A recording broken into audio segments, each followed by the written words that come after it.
Ropaža novada Muceniekos svinīgi atklāts rekonstruētais sporta stadions.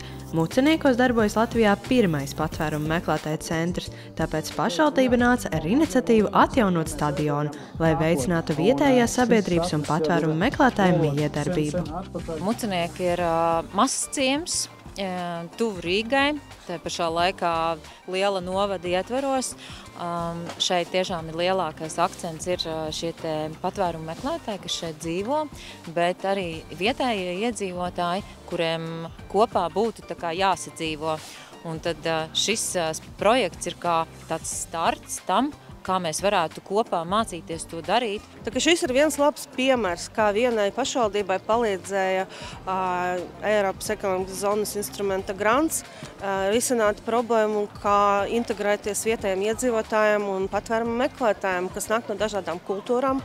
Nesaprot viens otru valodu, bet sports ir tas, kas neprasa valodu, kur nosacījumi ir skaidri un var spēlēt un var daudzīties un dažādā vecumā un dažādām kultūrām. Un plus arī šajā projektā bija labi kopīgie pasākumi Lieldienās un Jāņos, kur arī varēja patvērumu meklētāji iepazīties ar mūsu kultūru un saprast, kur viņi dzīvo, kas šeit ir par valsti, ko mēs mīlam darīt, ko mēs varam ar viņiem varbūt mācīties kopā.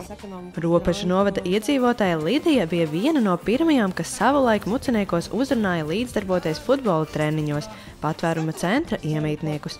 Viņa uzsver, sports vieno, to pierāda līdzšinējā pieredze. Tā nāk visi vecāki nāk un bērni nāk un puikas sevišķi nāk ļoti. Un kaut kādīgi bērni mūs pieņēma. Tagad vispār būs super. Es domāju, ka cilvēkiem ir tā, ka vidi sakopta, viņi paši grib vēl vairāk tīrā vidē dzīvot un sakoptā. Tas ir labi, jo šeit pavadām daudz laika, un veselība arī ir svarīga. Tāpēc es noteikti nāku šeit spēlēt futbolu.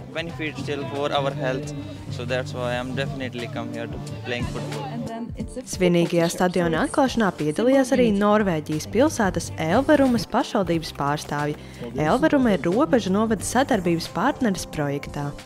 Tā pašvaldība, kas šeit ir nākusi kā partneris, viņiem tieši ir tā pieredze, tāpēc, ka pie viņiem arī diezgan daudz imigrantu brauc, un tad viņi arī uzbūvēja savu sporta centru un tad veic dažādus sporta un kultūras pasākumus, kur tie cilvēki var nākt.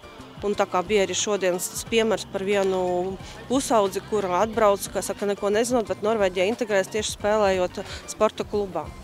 Norvēģija integrācijas jautājumos ir ārkārtīgi attīstīta valsts, un mēs no viņiem varam tikai mācīties. Un tad līdz ar to šajā projektā mēs arī to izmantojam. Un šis stadions ir lielākais elements, ko mēs īstenojam projekta ietvaros, bet projekta ietvaros ir arī dažādas citas aktivitātes saistītas ar sportu, kultūru un veselību. Un tie ir tie rīki, kā mēs integrējam sabiedrībā, vietējās kopienās šos citzemju pārstāvjus, kas ierodās Muceniekos. Sadarbībā ar Elverumas pašvaldību tika piesaistīta veselības, sporta un kultūras jomu eksperti ar mērķi gūt zināšanas un labās prakses pieredzi patvērumu meklētāju integrācijai vietējā kopienā. Kā arī projektā tika iesaistīts dienas centrs Mucenieki un patvērumu meklētāju izmitināšanas centrs.